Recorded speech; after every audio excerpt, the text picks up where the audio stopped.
अस्सलाम वालेकुम। अच्छा, आज का लेक्चर नंबर 6 है इंट्रोडक्शन टू डेटाबेस। आज के लेक्चर में हम पढ़ेंगे कंस्ट्रेंट इन डीबीएमएस, जिसमें हमारे पास नॉट नल आता है, unique, default, check, keys in DBMS, हम की क्यों यूज़ करते हैं, और डिफरेंट की टाइप्स, और फिर की के जितने कंस्ट्रेंट्स हैं उसको हम पढ़ेंगे। Constraint in DBMS. Constraint enforce limit to the data or type of data that can be inserted, updated, deleted from table. Constraint जिसको हम पाबंदी कहते हैं, एक रूल्स भी कह सकते हैं कि हम अपने डेटा को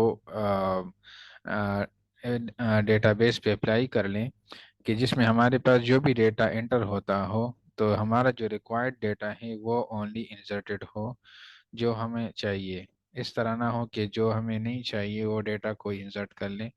तो इसके लिए हम कंस्ट्रेंट यूज़ करते हैं। The whole purpose of constraint is to maintain the data integrity. इसका जो मेन मकसद है कि हम डेटा इंटीग्रिटी वो बरकरार रख सके।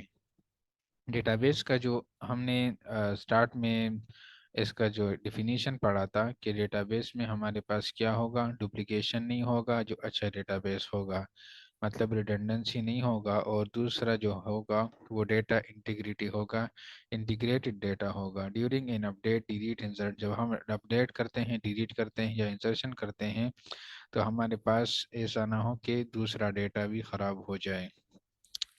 तो कंस्ट्रेंट जो के डिफरेंट टाइप्स हैं, जिसमें हमारे पास आता है not null, unique, default, check, key constraint. ठीक है, तो सबसे पहले जो नॉट नल है, not null constraint makes sure that column does not hold null value.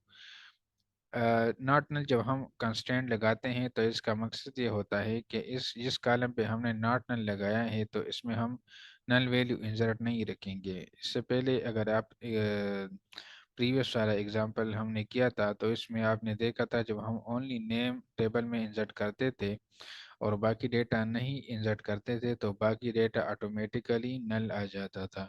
लेकिन जब हम किसी कॉलम पे नॉट नल लगा लेते हैं तो इसका मतलब ये है कि फिर हम हमें एरर देगा कि इसमें कुछ ना कुछ ज़रूर इंटर करो, मतलब नॉट नल वो इंसर्शन नल इंसर्शन नहीं करेगा। ठीक है, so when we don't provide value for a particular column while inserting a record into a table, it takes a null value by default. जिस तरह मैंने आपको बताया, by specifying null constant we can ensure that particular columns cannot have null values. For example, ये हमारे पास एक table है, जब हम किसी टेबल को बनाते हैं या इसको अल्टर करते हैं, इसको चेंज करते हैं, तो इस टाइम हम कांस्टेंट को भी चेंज कर सकते हैं। इस तरह बनाते हुए भी कांस्टेंट डाल सकते हैं। तो रोल नंबर मैंने डाल दिया इंटीजर और इसके साथ मैंने क्या लिखा, नॉट नल। मतलब जब हम टेबल क्रिएट करते हैं, कॉलम नेम लगाते हैं, टी कॉलम नेम एंटर करते हैं, फिर इसके बाद इसका डेटा टाइप, और फिर डेटा टाइप के बाद जो है कांस्टेंट डालते हैं, नॉट नल। इसके बाद का कामा, फिर इसके बाद जो है स्टूडेंट नेम आ गया। तो स्टूडेंट नेम जो है इसमें हमारे पास और चार हैं। ठीक है, और इस तरह इसका भी नॉट नल है। स्टूडेंट एज है, ये इसको भी हमने नॉट नल किया। इस तरह स्टूडेंट एड्रेस है, इसको भी हमने इसमें अब हमने नॉट नल अप्लाई नहीं किया हुआ है। तो ये जो है हमारे पास क्या है, ये एक टेबल जब बनाते हैं तो इस टाइम हम डिफाइन करते हैं कि कौन सा कॉलम जो है वो नॉट नल होगा और किस कॉलम को हमने जो है वो नल छोड़ देना है। तो इस के टेबल में आप देखें तो ये हमारे पास ओनली एड्रेस जो है वो इसमें हम नल वैल्यू इंटर कर सकते हैं स्टूडेंट एड्रेस के कॉलम में। बाकी जो है हमने इसको नॉट नल किया हुआ है, तो नॉट नल की वजह से हमारे इस कॉलम्स में नन डेटा वो इंटर नहीं होगा, वो मस्ट हमसे डेटा मांगेगा। ठीक है, इसके बाद फिर यूनिक क्या करता है, unique constant enforce a column और set of column to have unique values. Unique constant ये करता है कि जो हमारे पास एक कॉलम है या मैनी कॉलम है तो इसमें हमारे पास डेटा जो होगा वो यूनिक होगा। यूनिक का मतलब ये है कि वो डुप्लीकेशन नहीं होगा। If A column for example एक एनआईसी का एक कॉलम है, इसको अगर हमने यूनिक कंस्टेंट लगा लिया तो एक स्टूडेंट का या एक एम्प्लॉय का जो एनआईसी होगा वो फिर दोबारा इंटर सेम है सी इंटर नहीं होगा, तो वो कॉलम यूनिक हो जाएगा। If A column has unique constraint it mean that particular column can not have duplicate value in a table. लेकिन नॉर्मली हम यूनिक उस कॉलम पे अप्लाई करते हैं जिसको हमें पता हो कि ये यूनिक डेटा इसमें ही आएगा। फॉर एग्जांपल नेम पे हम यूनिक अप्लाई नहीं कर सकते, क्योंकि नेम हमारे पास एक दो स्टूडेंट का भी सेम हो सकता है, एम्प्लॉय का भी सेम हो सकता है, तो नेम पे हम यूनिक नहीं करते। नॉर्मली हम इसको करते हैं कॉन्टैक्ट नंबर पे अप्लाई कर सकते हैं, इस तरह एनआईसी पे अप्लाई कर सकते हैं, ठीक है। तो इस तरह की चीज़ों पे हम अप्लाई करते हैं यूनिक। क्रिएट टेबल का यहाँ पर अब जब हम टेबल को क्रिएट करेंगे, जो हमने दो तीन दफ़ा किया भी है, वही वाला क्वेरी है। Create table student roll number integer not null. अब हमारे पास रोल नंबर क्या है, रोल नंबर कॉलम है, इंटीजर होगा, इसमें वैल्यू नॉट नल होगा, फिर स्टूडेंट नेम है वर्चार है, नॉट नल है यूनिक। अब इसको हमने यूनिक तो लगा लिया हुआ है, लेकिन मैं आपको बताया कि नेम पे हम नॉर्मली नहीं लगा सकते, ये सिर्फ एग्जांपल है। इसलिए जब हम रियल डेटाबेस बनाते हैं तो नेम पे हम यूनिक पे नहीं लगाते, यूनिक रोल नंबर पे या इस तरह के कॉलम पे लगाते हैं जिसको हमें पता है कि इसमें हमारे पास डुप्लीकेशन नहीं आएगा। फिर स्टूडेंट एज है integer not null, student address है यूनिक, और प्राइमरी की हमने अप्लाई किया रोल नंबर पे। तो ये एक यूनिक का जो मैंने आपको बताया कि यूनिक कंस्ट्रेंट का क्या मतलब है। फिर इसके बाद है default. Default constraint provide a default value to a column when there is no value provided while inserting a record into a table. जब हम टेबल में कोई भी रिकॉर्ड एंटर करते हैं और हम चाहते हैं कि इसका वैल्यू हम ना एंटर करें, बस कुछ डिफॉल्ट वैल्यू वो आ जाए। फॉर एग्जांपल अगर मैं चाहता हूं कि जो भी स्टूडेंट इंटर होता है तो इसका सिटी जो है वो डिफ़ॉल्ट में मर्दान होना चाहिए, वैसे भी मैं मर्दान वाला डेटा एंटर कर लेता हूँ, ठीक है। तो इसका जो डिफ़ॉल्ट वैल्यू मर्दान होना चाहिए, लेकिन अगर मैं चेंज करना चाहूँ तो मैं चेंज भी कर सकता हूँ, लेकिन अगर मैं इंटर ना करूँ तो डिफ़ॉल्ट क्या लेगा, वो मर्दान वैल्यू लेगा।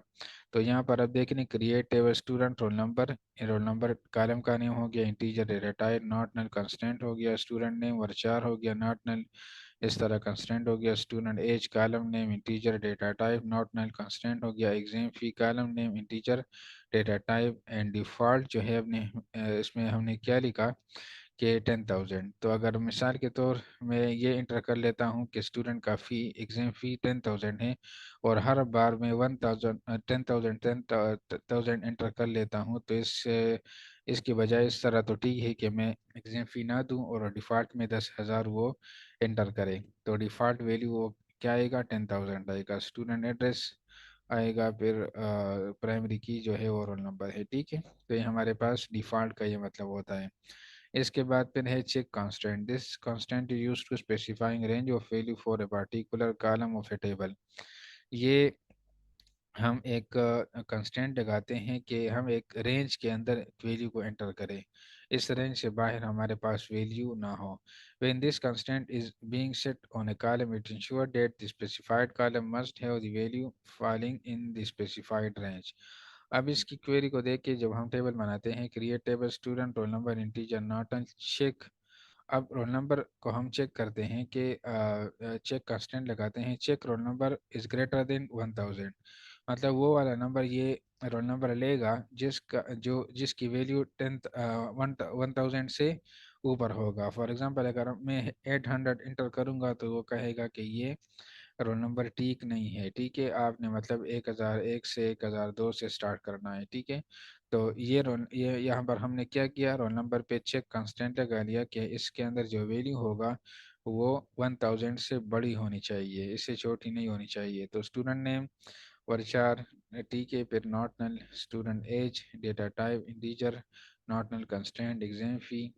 यहाँ पर देखिए कॉलम जो नेम है ना, जब जो बड़ा नेम होता है कॉलम का तो इसको हम स्पेस नहीं देते, इसको हम अंडरस्कोर देंगे, क्योंकि अगर हम स्पेस देंगे तो फिर वो एरर देगा। तो कॉलम नेम में हमेशा जब आप लिखते हैं तो इसके अंदर अंडरस्कोर आना चाहिए अगर बड़ा नेम है। इसको आप ज्वाइन भी कर सकते हैं कि एक साथ लिखिए, लेकिन फिर एक साथ लिखने की बजाय अगर इसको आप अंडरस्कोर से सेपरेट कर लें तो वो अच्छा होता है। इंटीजर। फिर यहाँ पर देख रहे हैं एग्जाम फी डिफ़ॉल्ट 1000, वो डिफ़ॉल्ट वाला कंस्टेंट भी इस पे यूज़ हुआ है। स्टूडेंट एड्रेस वर्चार 35, इसका मतलब वेरिएबल करेक्टर। वर्चार एक चार भी होता है, CHAR करेक्टर जो होता है, और वर्चार, इस दोनों में ये डिफरेंस होता है कि यहाँ पर अगर हम करेक्टर डिफाइन करें 35, तो ये मेमोरी में 35 करेक्टर या 35 बाइट रिजर्व कर लेता है। लेकिन वर्चार में ये फ़ायदा होता है, वेरिएबल करेक्टर अगर हम इसको 35 एंटर करें, और अगर हम मिसाल के तौर मर्दान, एक एड्रेस है मर्दान, तो मर्दान के तकरीबन लेटर है 5, MARDAN, तो ये फिर मेमोरी में क्या रिजर्व करेगा, 5 रिजर्व करेगा। 35 इसका आखिरी लिमिट होगा, और रिजर्व करेगा वैल्यू के हिसाब से। लेकिन अगर हम करेक्टर को एंटर करें, तो अगर हम इसमें मर्दान पर एंटर करें, तो फिर भी वो 35 बाइट मेमोरी में रिजर्व करेगा। तो ये मेमोरी कंजम्पशन के हिसाब से इसका जो है ये हम वर्चार यूज़ करते हैं। ठीक है, फिर प्राइमरी की रोल नंबर। तो ये चेक कंस्टेंट को समझ गए ना, कि चेक कंस्टेंट क्या करता है, एक रेंज को देख के वैल्यू को इंसर्ट होने देता है। ठीक है, फिर इसके बाद है हमारे पास keys in database. Key play an important role in data relational database. It is use for identify unique rows from table. ये हमारे पास यूज़ होता है कि हम एक रो को यूनिकली आइडेंटिफाई करें, कि फॉर एग्जांपल एक रिकॉर्ड को हम सर्च करें, तो वो सिर्फ वही रिकॉर्ड हमें शो हो जाए। It is also establish relationship among table. ये कीज़ जो है, ये हमारे पास दो टेबल के दरमियान रिलेशनशिप को भी बनाता है। ठीक है, टाइप्स ऑफ की इन डेटाबेसेस में हमारे पास सुपर की है, कैंडिडेट की है, प्राइमरी की है, अल्टरनेट की है, कंपोजिट की है, फॉरेन की है। वाई वी नीड ए की, हमें की क्यों ज़रूरत होती है? Key help you identify any row of data in a table. In real world application a table could contain thousand of record. हमारे पास अगर रियल वर्ल्ड एक एप्लीकेशन, एक सॉफ्टवेयर है, तो इसमें हमारे पास थाउजेंड ऑफ रिकॉर्ड होते हैं। More over record could be duplicated, और सम टाइम हमारे पास एक आध डुप्लीकेटेड भी होता है। डुप्लीकेटेड इस तरह होता है कि फॉर एग्जांपल मैं नेम ले लूँ आपको, जीशान। तो जीशान, हमारे पास बहुत से स्टूडेंट का नाम आ सकता है एक साल के अंदर, तो ये मतलब डुप्लीकेशन तो नेम के लिहाज से ही।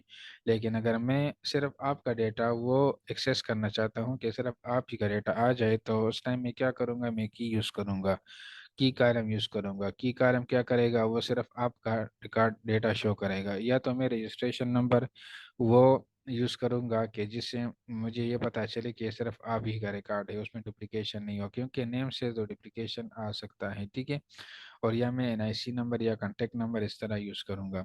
Keys ensure that the you can uniquely identify A record easily. आप एक रिकॉर्ड को आसानी से फाइंड कर सकते हैं। Key allow you to establish relationship between and identify the relation between table. की क्या करता है, दो टेबल के दरमियान रिलेशनशिप को क्रिएट करता है, और फिर वो रिलेशनशिप जो है वो क्या करता है, दो टेबल को कंबाइन करके मुझे हमें डेटा वो शो करता है। Key help you to enforce identity and integrity in the relationship. ये क्या करता है कि हमारे पास जो है वो आइडेंटिटी डिफाइन करता है एंड इंटीग्रिटी रिलेशनशिप के दरमियान, कि एक टेबल का दूसरे टेबल के साथ क्या रिलेशनशिप है, जिसको हमने ERD में डिस्कस किया था। अच्छा, इसके बाद फिर आता है एक एक को super key is a group of single और मल्टीपल का keys which identify row in table. Super key क्या है, ये सिंगल की हो सकता है या मल्टीपल की हो सकता है, जिससे हम एक रिकॉर्ड को आइडेंटिफाई करें। फॉर एग्जांपल यहाँ पर आप देख रहे हैं, ये एम्प्लॉय SSN नंबर है, ये एम्प्लॉय नंबर है, और ये एम्प्लॉय नेम है। तो इस अबाउ एग्जांपल में हमारे पास जो एम्प्लॉय SSN है या एम्प्लॉय नंबर है, ये सुपर की है। सुपर की इस तरह है कि इस की से हम भी एक यूनिकली रिकॉर्ड आइडेंटिफाई कर सकते हैं, और इस की से भी हम यूनिकली रिकॉर्ड आइडेंटिफाई कर सकते हैं। ठीक है, तो ये हमारे पास क्या है, सुपर की है। तो सुपर की इसी को कहते हैं, इसी वो वाला वो की जिससे हम एक रिकॉर्ड को आइडेंटिफाई कर सकते हैं, इसको सुपर की कहते हैं। अगर हमारे पास टेबल में रजिस्ट्रेशन नंबर है, कॉन्टैक्ट नंबर है, NIC नंबर है, तो ये तीनों हमारे पास क्या है, सुपर कीज हैं। इससे हम एक तीनों में किसी एक से भी यूनिकली रिकॉर्ड क्या करते हैं, आइडेंटिफाई करते हैं। इस तरह कैंडिडेट की किसको कहते हैं, a super key with no redundant attribute is known as candidate की।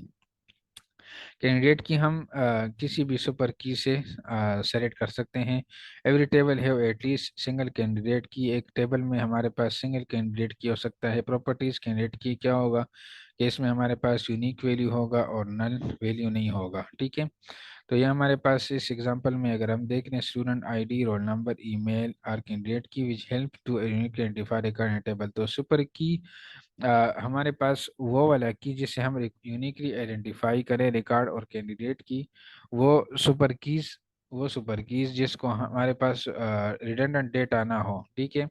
फॉर एग्जांपल इसका अगर हम देख लें कि एक रिकॉर्ड है, इसमें हमारे पास नल वैल्यू है, ठीक है। तो नल वैल्यू में हमारे पास सुपर की तो हो सकता है, ठीक है, लेकिन हमारे पास वो कैंडिडेट की नहीं हो सकता, क्योंकि कैंडिडेट की में हमारे पास क्या होगा, नल वैल्यू नहीं होगा।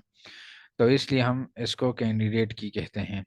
इस तरह प्राइमरी की किसको कहते हैं, प्राइमरी की हमारे पास एक रिकॉर्ड को आइडेंटिफाई करता है, एक रिकॉर्ड के एक टेबल के अंदर। इट मस्ट है unique value and not null value. अब आप कहेंगे कि कैंडिडेट की में भी तो ये चीज़ें थी कि contain unique value and can not be null, और इसमें भी ये है कि unique value can not be null. लेकिन प्राइमरी और कैंडिडेट में सिर्फ मतलब कैंडिडेट की ही प्राइमरी की होता है, लेकिन प्राइमरी की फिर उसको कहते हैं जिसको हम फिर दूसरे टेबल के साथ कनेक्ट कर सकते हैं। फॉर एग्जांपल अगर इस एग्जांपल में देखिए, स्टूडेंट आईडी को हम यूज़ कर सकते हैं दूसरे टेबल के साथ कनेक्शन के लिए, लेकिन रोल नंबर को या किसी ईमेल को हम कनेक्शन के लिए यूज़ नहीं कर सकते। तो ये हमारे पास कैंडिडेट की तो है लेकिन प्राइमरी की नहीं है। तो प्राइमरी की हमारे पास वो वाला की होगा जिसमें कैंडिडेट की ये दो की दो खासियत भी होंगे, और इसके साथ वो दूसरे टेबल के साथ कनेक्टिविटी भी फराहम करे, रिलेशनशिप भी फराहम करे। तो इसको हम फिर क्या कहते हैं, प्राइमरी कहते हैं। तो प्राइमरी की को डिफाइन करने के लिए हम दो तरीके यूज़ कर सकते हैं। एक तो ये है कि हम टेबल को क्रिएट करें, रोल नंबर इस तरह, स्टूडेंट नेम और इस तरह जो एज है, और एंड पे लिखे प्राइमरी की रोल नंबर, मतलब जो हमारे पास लास्ट जो कॉलम है उसके बाद उसका जो कंस्टेंट है उसके बाद कामा लगा के हम लिखेंगे प्राइमरी की, और जो प्राइमरी की हम बनाना चाहते हैं रोल नंबर, ठीक है, तो हम प्राइमरी की कर लेते हैं। या किसी टेबल को मतलब बनाते वक्त roll number integer not null के बाद ही प्राइमरी की लिख लेते हैं। तो ये भी एक तरीका है। दो तरीकों से आप प्राइमरी की को डिफाइन कर सकते हैं, या तो उस कॉलम को डिफाइन करते वक्त प्राइमरी की लिखें, और या सब कॉलम को डिफाइन मतलब उसका नेम लिख लें, लास्ट में फिर प्राइमरी की लिखें। तो इस तरह भी डिफाइन कर सकते हैं, ठीक है। तो प्राइमरी की इसको कहते हैं। इसके बाद फिर हमारे पास आता है फॉरेन की। फॉरेन की क्या होता है, एक की जो हमारे पास एक टेबल में प्राइमरी होगा, और दूसरे टेबल में जब हम यूज़ करेंगे वो वाला की, तो दूसरे टेबल में इसको फिर कहते हैं primary foreign key. Foreign key are column of table that points to primary key of another table. The acts is cross reference between table. Create table person, अब हम एक पर्सन, एक टेबल है, दो टेबल हम क्रिएट करते हैं, एक पर्सन का एक ऑर्डर का। हम पर्सन का टेबल क्रिएट करते हैं, पर्सन आईडी इंटीजर प्राइमरी की। तो हमारे पास अब इसमें क्या है, पर्सन आईडी, इसका डेटा टाइप क्या है, इंटीजर है और प्राइमरी की है, और नेम है, और इसके बाद सिटी है, ठीक है। और दूसरा हम टेबल क्रिएट करते हैं ऑर्डर आईडी, ठीक है, ये इसके प्राइमरी की हो गया। और पर्सन आईडी जो हमारे पास यहाँ पर है, हमने इसको यहाँ पर डिफाइन किया, person ID integer references person. जब हम इस तरह लिखेंगे रेफरेंसेस पर्सन्स, तो इसका रेफरेंसेस जो है ये क्या करेगा, ये लिंक बना देगा, और पर्सन्स जो है वो किस टेबल का नाम है, इस टेबल का नाम है। तो रेफरेंसेस पर्सन जब हम लिखेंगे तो ये इस टेबल के साथ कनेक्टिविटी बना देगा। जब ये कनेक्टिविटी बना देगा तो ये वाला की जो पर्सन आईडी है, जो इस टेबल में हमारे पास प्राइमरी की है, तो इस टेबल में हमारे पास क्या हो जाएगा, फॉरेन की हो जाएगा। और फिर इसके बाद आइटम्स जो है वो अलहदा एक कॉलम है, ठीक है। तो फॉरेन की का कंसेप्ट को समझ गए कि ये हमारे पास वो वाला की जो एक टेबल में प्राइमरी की होता है और दूसरे टेबल में हमारे पास फॉरेन की होता है, जो दूसरे टेबल में हमारे पास कनेक्टिविटी फराहम करे, तो इसको क्या कहते हैं हम, फॉरेन की कहते हैं। इसके बाद अल्टरनेट की है। Alternate key is a group of column in a table that unique to identify every row in a table. A column can have a multiple choice of for primary key, but only one can be set as primary key। हमारे पास choices बहुत हो सकते हैं कि हम इसको भी primary की डिफाइन करें, रोल नंबर को भी प्राइमरी की डिफाइन करें, ईमेल को भी प्राइमरी की डिफाइन करें, ठीक है। तो हमारे पास सबको तो हम नहीं कर सकते, एक ही टेबल को हम प्राइमरी की डिफाइन कर सकते हैं। और जो जिनकी जो दूसरे की होते हैं जिससे हम यूनिक रिकॉर्ड तो आइडेंटिफाई करें, लेकिन हम इसको प्राइमरी नहीं बनाते, तो इसको कहते हैं फिर अल्टरनेट की। ऑल की विच आर नॉट प्राइमरी की आर कॉल्ड एन अल्टरनेट की, ठीक है। तो ये हमारे पास आज का लेक्चर है, constant in database, keys in database, alternate key, एक की कंस्टेंट।